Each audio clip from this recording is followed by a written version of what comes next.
Welcome to the Laughta Likes Show, your favourite go-to podcast to discover and connect with some of the hottest Arab artists globally, as well as the music execs that feed into that. Today I have a very likeable guest for you. Now, you know, I never fail to deliver. I only bring the best of the best. This individual is a multi-Grammy Award winning producer. He's an entrepreneur, a composer. He has worked with the likes of Lauryn Hill, The Weeknd, Future, to name a few. And we are so lucky today and honoured to have the one they call Che Pope in the building today. Thank you. What? You need to be my publicist. Wait, you truly deserve that. I feel I could have gone a lot longer with that intro.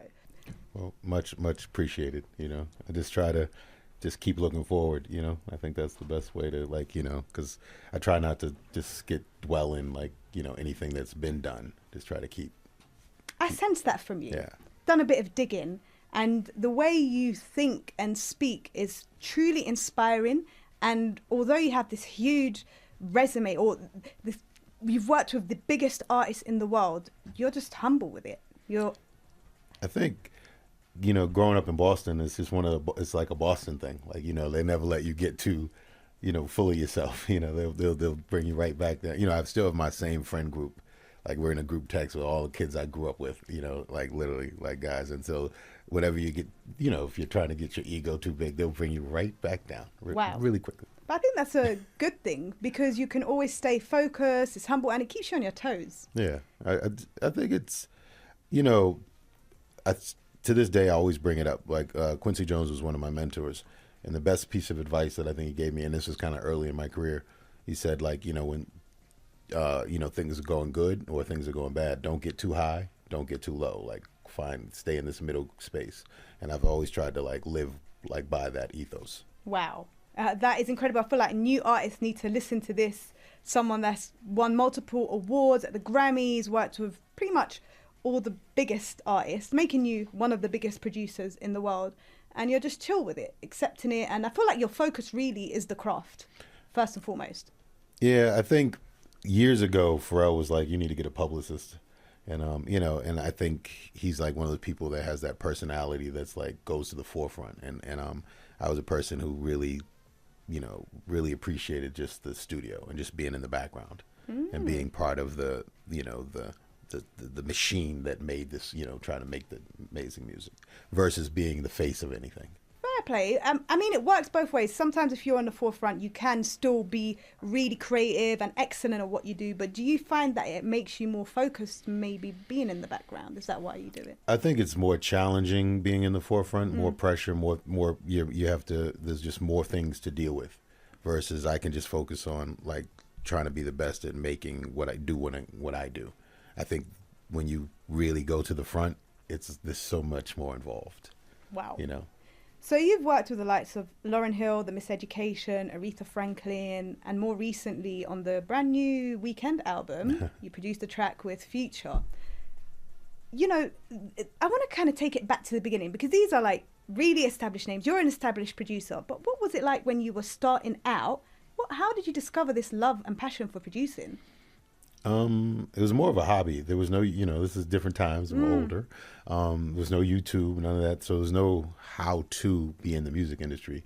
There was one book that was just like a music business book, the Donald Passerman book. But other than that, there's really no way about it. So it's like I did it. I was fortunate. My high school was actually down the street from the Berklee School of Music. Oh. So there's a lot of music stores not too far from my high school. So I used to just go in the music stores and hang out and, like, you know, start fiddling with equipment. And I discovered this interest in it and then just kept pursuing it, but more like hobby. Wow. And I think somewhere between, I was telling my dad this the other day, actually, I think somewhere between 19 and 21, this is what, college years, I started getting better and better. And this, you know, then you see in the reaction of your peers and your friends, and it was a difference between when they're like, oh yeah, that sounds okay. You know, when you're starting out and you're terrible and you sound like trash. And then you start getting better and you start seeing the different reaction in their face where they're like, whoa, you know, and that's what really started being infectious when I started seeing these reactions from my friends. That's inspiring. Yeah, if you're seeing everyone being drawn to it. And probably back then it was through word of mouth as well, rather than just social media or having these easy pathways into the industry. You had to graft for it. Yeah, you had to. The equipment, so the barrier of entry was far more difficult. Equipment was really expensive, so I never owned my own equipment starting out. I used other people's stuff. I just went and worked on, go to a friend's house who had some equipment, go to my college. I talked the head of the music department into letting me use the studio in my university. Wow. So it was things like that. You had to just figure it out to try to, I saw your music studio online and I was like, oh, when am I getting invited, first of all? It looks so beautiful. You've got all the different synths. You've got that Rhodes piano with all the graffiti on there. Yeah. One thing that did go through my mind is, a lot of equipment is expensive. So when producers are starting out, do you think that's something they should aim towards, having all these things, or is digital? Well, I try not to be a hater, so to speak, in terms of you can't stop technology. Yeah. So you can be amazing with just a laptop, right? But I do encourage producers to expand beyond that, because to have a more unique sound comes from instruments, and hardware and real instruments and things of that nature to diversify your. But it's really up to the individual in their own creativity. But I'm a big, I believe, even though you don't need to learn to play an instrument now to create music, I'm still a big believer in the better the musician you are, the better you study, the better music you'll make. Absolutely. So I'm a total believer in that. You've been in the industry for decades, and I know for that to happen, and where you've worked with so many different artists, you've had to build really long-standing relationships. Now, there's a lot of new artists thriving in the region here in Saudi Arabia. What advice would you give to these up-and-coming artists when it comes to building new relationships and forming these relationships in the music industry? I mean, if you just even look at, like say Timbaland and Missy, right? And then Timbaland's connected to Pharrell and Chad and all these people. And then, Pharrell and Chad are connected to Justin Timberlake. And then Timbaland's connected to Justin Timberlake. So meaning you almost build this community amongst yourselves. So I think if I was talking to the, community of artists here, I would say network, collaborate, share the codes. Because as one person learns, oh, this worked for me, we were talking about short form content or something like that. This worked for me doing it this way. Share that with this person. Yeah. Because they're going to bring their own version of it. They're not going to copy you or steal your, you know what I mean? So it's like share the information, because, your whole community grows and gets stronger. Absolutely. You know what I mean? So that's the biggest thing I would say is really share the knowledge and really come together. Because, to me, the way a genre or just even a community of artists and music grows is everybody working together. Yeah, you've mentored a lot of artists, and I think you're speaking from a place of experience, and you know how valuable it is. I think coming together, working, especially when it's new, you can only help amplify each other a lot more and build a better, more healthier scene. You can, and there's nothing wrong with being competitive. I mean, hip hop especially was even R&B, but coming up, like it was very competitive. So meaning I could hear someone else drop something, but we would be inspired by it. Right. We'd be like, "Oh, you see what he just dropped? All right." So it'd make you go back to the studio. So it should be the same way versus people just hating on somebody. It's a different thing. It's like hate, but be inspired. Like meaning you could still be like, "Ooh," like, but at the same point, be like, use that as motivation for you to go back and make something amazing, versus that, and still support that person. You know what I mean? Like giving them their, like, oh, I love that. Like, you know what I mean? Like, two key things there is that healthy competition, but still supporting the individual that's killing it. Yeah, because I think right now with the, the way people can comment online and all that, you have like trolls and haters, and that's just negative energy, and it's just like, that's not the same thing. Yeah. You know what I mean? So yeah, that's a whole different vibe. There's this competition amongst artists, and there's online trolling, which is different. Yeah. And either or ignore the noise, have healthy competition, and just grow the scene together. Now, you've been coming to Saudi for the past year and a half. Yeah. I've heard through the grapevine maybe up to 5 times so far. Yes. What keeps you coming back? What's your experience here in Saudi? How are you finding it? I mean, think about and I don't want to use the pilgrims as an example, but think about when they first went to America or something, right? Yeah. Meaning it was just brand new.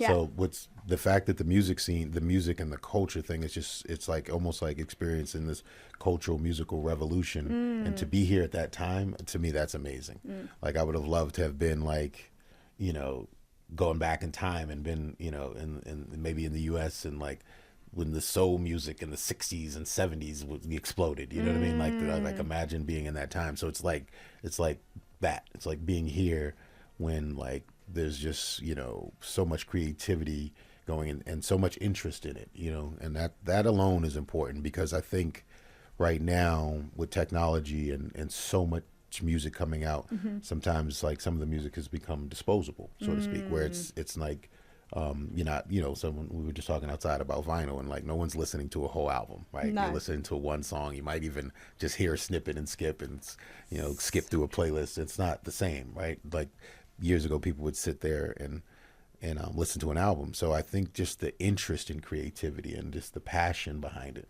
is infectious. To see that again and feel that again is that could, you know, being connected to that is what's infectious and which draws me here. Oh, nice. Yeah, I'm loving seeing you here. I think you're going to be a huge addition to the scene with all your experience. Now, you've made hits upon hits. With your eye and insight, what do you think it will take for Saudi talent to go from local to global? Being in the K-pop market, I've done some K-pop and I've also have this awareness of Latin music and that they've been able to, because I was always fascinated, like how is, like, you know, when you can't understand the language, but how a song still, like say a Rosalia or something like that, blows up globally or you know, any like BTS or any of these big things. And I think what it is melody. Ooh. The one thing that no matter what language you speak, you can hear melody, right? So That's so true. when you hear like you're in another country and someone's singing along to a chorus or something like that and they know it, you know, because they don't necessarily maybe even hear the word or know the words, but they know the melody. So music to me in terms of like what distinguishes a hit record, I mean, don't get me wrong, there's what's called a viral hit. And that could be a popularity contest. There's different things. But to me, what's a music hit is usually something there's infectious about the melody that stays with you. So melody would take away from that. That's like, even me, I'm listening and I'm like, that's true. Sometimes when I'm rapping, I try to do the melodic vibe because I know that's easy to the ear. Sometimes rap might not be easy to digest. Or even as a rapper, though, it's still like, okay, you can resolve it to the chorus. True. So the chorus can be the melodic point. The rap can just be really good as raps. And then the chorus could be where the melody comes in. Or the melody is in the music. Oh. You know what I mean? Because the music could be the melody. Absolutely, the production. Yeah, you know, and a previous podcast where I might have been a spectator in, I heard you guys mention the Usher song. Yeah. Oh, yes. And that's, you know, just if you just hear that music alone, it's like, even before the catchy lyric. Yeah. But just, you know, as soon as you hear it, you just know what it is. Yeah. You know what I mean? And it just, I've seen crowds go crazy just hearing the first notes. Or say Kanye playing the one note on Runway. Yes. As soon as they hear the dun. Yes. Yeah, You know that's what I mean? crazy. You're going to literally know what tune it is. Same with you when I press play on Destiny's Child No No No, which you've produced. That's that feeling. You know, instantly you know where it's going to go and it's going to create that party vibe. I don't know, everyone's going to want to sing along to it because the beat is so striking. Shout out to Kool and the Gang because I sampled Kool and the Gang. But anyway. Oh, okay. So I have to thank them for that. But Absolutely. Yes. So you're not just a producer. We know this. You're an entrepreneur. You're an exec.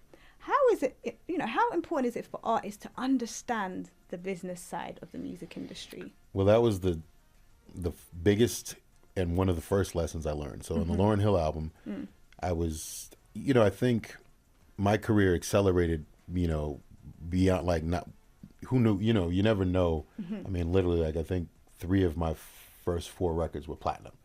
Like, you know, platinum singles. And I, you know, so I didn't know, like, I wouldn't say like I knew how to make a hit. I was just trying to make the best track that I could make or the best song I could make. And before you knew it, I'm in this situation where I'm working with Lauryn Hill. And it was great because there's fearlessness there because of you know, she wasn't really going in the album like, oh, I want to make this hit album. She was like, I have stuff to get off my chest. So I just want to, you know, and really, so we were there. So it was almost a fearlessness in terms of that. But what I didn't do, there was bad business that occurred at the end of the album, right? And I think myself and one of my collaborators, his name is James Poyser, he's in the Roots. We were both so very close to Lauryn personally that we let friendship cloud our business, you know, and in terms of handling our business. And the one thing about the music business is like any other business, you have to know your business. You know, there's so many things they don't know. They don't know contract revisions. They don't know neighboring rights. They don't know ownership of master. They don't understand IP. They don't understand. And in the Lauryn situation, all I had to do was know my business, and no one could have taken advantage of anything. You know, we got publishing stolen from us. We got production points stolen from us and credits stolen from us.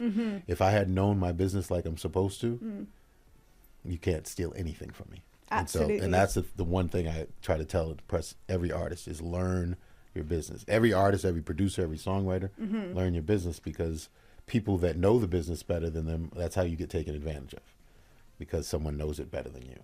Crazy. I feel like even for me as an artist, when I was starting out, I didn't understand the importance of it. I didn't know the difference between publishing and masters. And my manager was like, she sat me down, was like, you have to understand these. You have to know it. I'm like, but I have you. No. As an artist, you have to know what you're getting into. Yeah, you're the CEO of, you know, Laughta Inc. Yeah. You're your own CEO. Your manager's there to, you know, help and support you and this and that. Your lawyer's there to help and support you. But it's up to you, because that's, in my position, I had a manager and I had a lawyer. Yeah. But I still got taken advantage of because I didn't know. You're someone that has, you know, skyrocketed in your career. You've achieved amazing things. Okay, it's a roller coaster. Yeah. Okay, it's a roller coaster. You know, you can't be in this business for the amount of time. You know, I'm dating myself here, but for 30 years, and not have been on the roller coaster, because it's just the reality of the music business. And you just have to have that thick skin and deal with it. Yeah, can't go too low, can't go too high. Yes, that balance. That's good. I'm taking this in and absorbing it as well.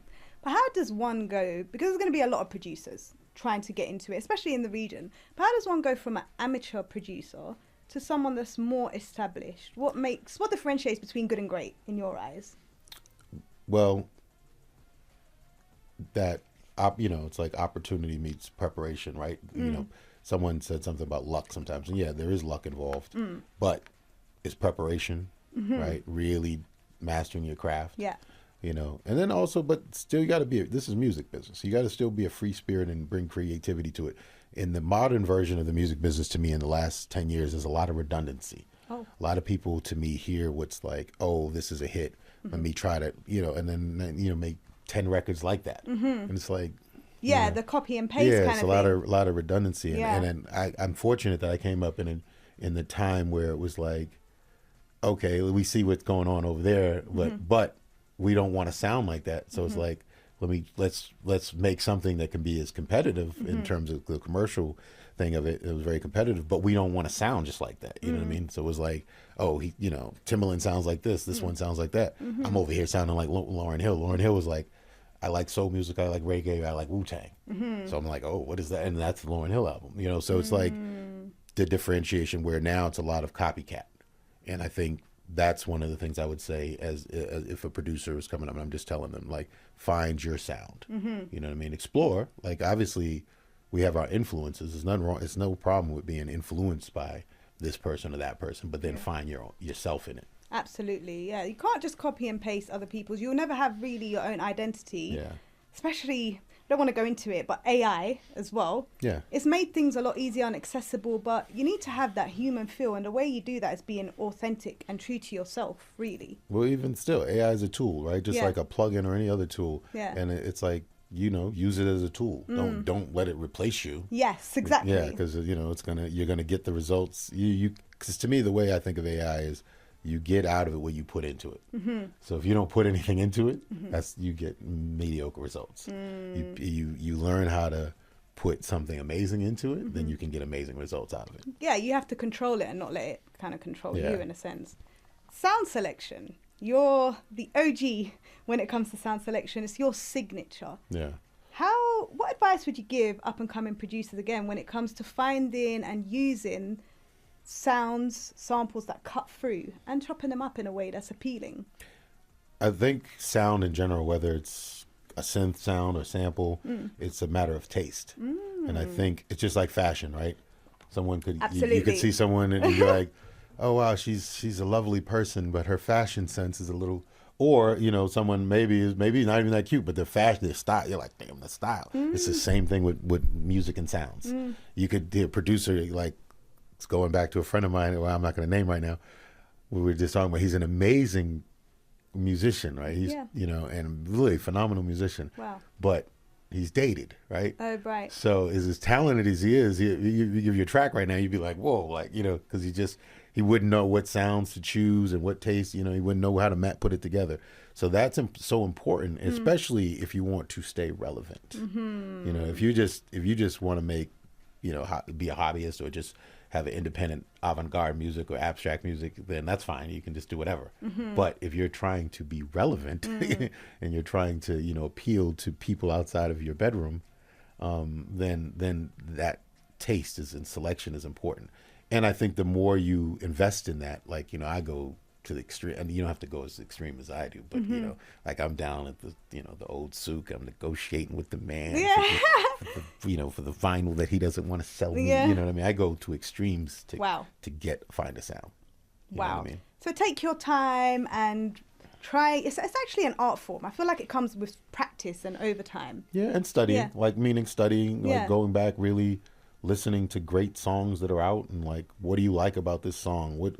What sonic choices did they make, and things of that nature, and really, and that becomes infectious, you know. When I was first starting out and producing, because I started to learn during lockdown in 2020, I thought it was a sin to sample. I thought, oh, maybe you shouldn't sample. It's not a good thing. It shows that you're. Then I was like, all the biggest records are sampling. I was completely missing out, misinformed. And it's one of the funnest things, and you can really explore. And I saw actually in one of your interviews, you were saying you can sometimes use multiple samples, melodies from there and there, and chop them together. You can create. You're using it essentially as your own instrument as well. Yeah, I mean, Prince has a thing where he wasn't the biggest fan of sampling, right? So Prince had this thing one time. He said, you know, if you come in the studio or if you see us on, man, he's like, you're on stage. He's like, our instruments are actually on, and the only thing I would have said to Prince in regards to that is a sampler is actually an instrument, you know, and that's the thing he didn't think about. And because you can take a sample and then you can make it something completely, you know, original, like, you know, so yeah, you can use it. And don't get me wrong, there's samples where you can just loop it and it's just the record. Like even like a couple of Weeknd records, like he just loved that, like as is. So that's what it is, a loop. But there are other records, there's samples where it's like you didn't even know that was a sample, or you could play it. Like for years, people didn't know what sample I used in Ghetto Superstar. Yes, they knew the Dolly Parton part, but they didn't know the other part because it's so hidden.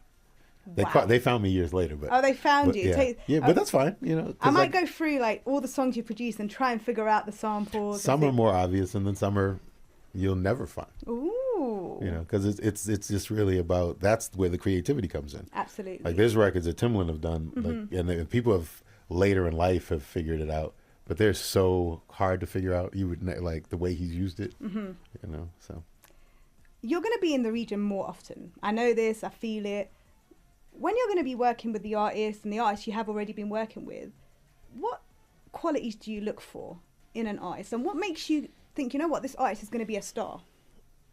I've had the same sort of rationale about an artist period for years, and it's about them having a sense of self, a sense of identity. Like, you know, you have figured out who Laughta is. You know, you walk in a room.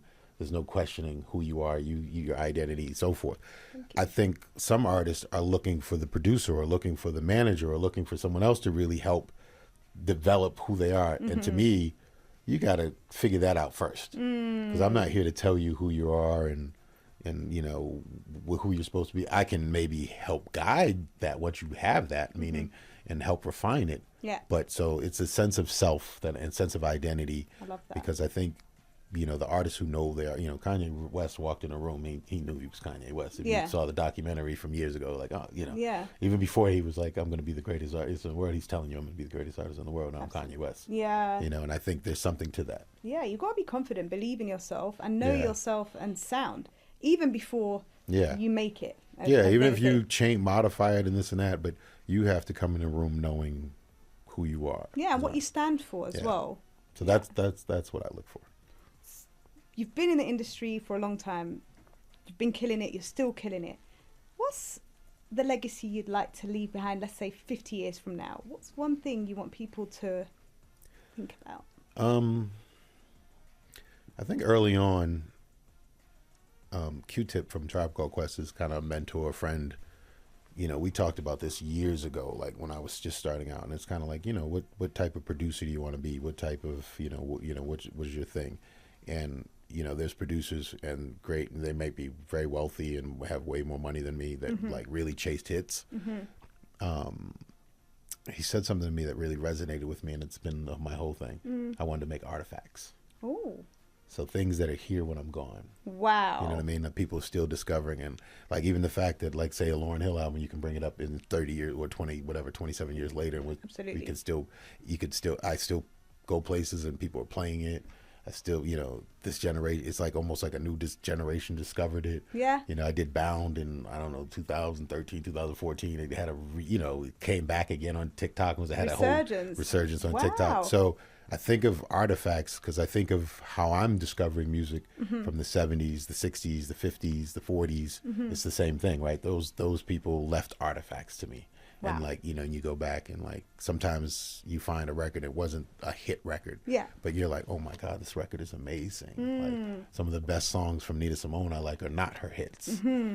Yeah. Things of that nature. I have no doubt. It's already happening now. Your name's going to be here forever and your music has that natural longevity in it. I'm not worried about the name, just the music. Yes. Just the music. Yeah, okay, just the music. Yeah.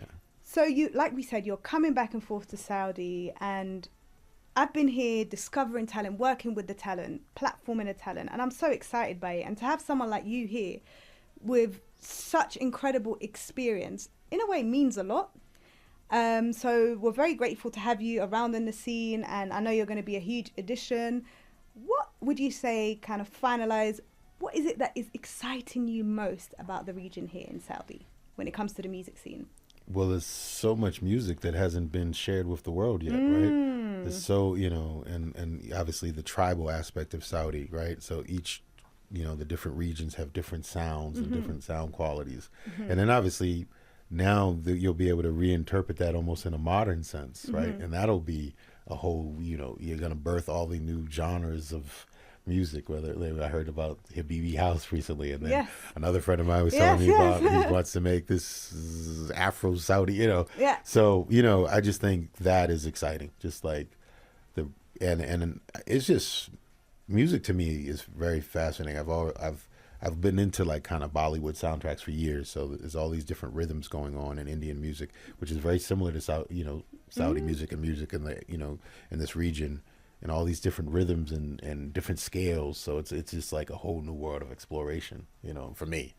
You know what I mean? So it's exciting to see what the artists and the producers and the songwriters here are going to create with this, You've left your imprint when it comes to hip hop, R&B. Do you think you're going to leave an imprint in the Arab world here? Can we expect some Shape-Hope hits? I never try to like place expectations on myself. I just want to, let's see what we, let's collaborate, see what happens. Let's see what happens. Yeah, I think the first thing is, you just got to do, you know what I mean? And hopefully good things happen from that, So I hope so, what I mean? But I don't try to like, like put expectations against it, because it's just like, I try to create from a pure sense of creating and then make something, good that's, viable. I think that's a good way to think about things, because if you put that pressure, or it just doesn't become organic and authentic. Just go with it. Some people work well like that, but not that's not me. But some people do work well like that. It's just got to be a top 10. I know people like that. Yeah, okay. We're going to play some quick fire questions. I'm just going to throw them at you. Don't give it too much thought. This is Spill the Tea. I love it. It's fun. Top of my head? Okay. Yes, top of your head, top of the dome. Let's do it. MPC or The Roads? MPC. Last song you played? Ooh, that's a tough one. Oh, you know what? Because I was showing somebody the song. Yame, the French artist. Okay. Must-have item in your travel bag? At this stage, laptop. Laptop. Yeah, absolutely. Favorite city? I have a few. Go one. One? Yes. If I had to pick right this second, favorite would be Tokyo. Oh, okay. Favorite BPM to produce in? that changes, but currently I'm into tempo and energy, so I'd say around 106. Oh, okay, 106. That's nice hip hop. Yeah. Headphones or speakers when mixing? Speakers. Okay. Barefoots. Old school or new school? Both. Your studio pet peeve, like something that icks you or irks you. Sometimes you can have a guest in the studio that's a little too talkative. Oh, right. You just want them to be quiet and get on with the music. Or just, like they want to, you're working on an idea and they want to weigh in a little bit too. Yeah, studio etiquette is important. And a lot of people don't know studio etiquette. Okay, well, watch out for that one. I think that's important. Yeah, you want to focus and get the job done, essentially. You have to learn studio. It's the same like going into someone's house. Mm-hmm. You're coming into someone's house and just start putting your feet up. Yeah. It's like house etiquette, same thing with studio etiquette. Absolutely. So I have this section on my show. It's called Artist Baton. This is where we support up-and-coming artists or even artists that you might know that are established, that you want to see here on the Laughta Likes Show. At the end of the day, we want to build that community, that support amongst each other, like we said. Is there someone that you'd like to see on here? Maybe someone that you've been working with recently? There's a kid who, he's a Sudanese artist that someone got put me on to, and I thought he was really dope. And I want to work with him. I've met him, Tajeel. Okay, I don't think I've heard of Tajeel. Tageel. Yeah, Tajeel, okay. Yeah. He's Sudanese rapper. Okay, dope. We'll keep an eye out, and I'm definitely going to do my research. So thank you for sharing that. Yeah. Thank you for joining us as well. It's been a pleasure. Great questions. Really? Yeah. Oh, that means so much. I was nervous for the first time on my show. to speak to someone like you, you're incredible and you're such a huge asset everywhere you go. So thank you for taking time out of your busy diary, sitting here with us and dropping your gems. Yeah, I'm glad we could make it happen. Absolutely. So it's great. Thank you for having me. Yes. And thank you so much for tuning in to the Laughta Likes Show here on NBC. Don't forget you can catch me here each and every week. Tune into the Laughta Likes Show on NBC Loud, where I'll be playing some of my favourite music and a few tunes recommended from Che Pope as well. For now, I'll catch you next time with a different face, same place. It's your girl, Laughta.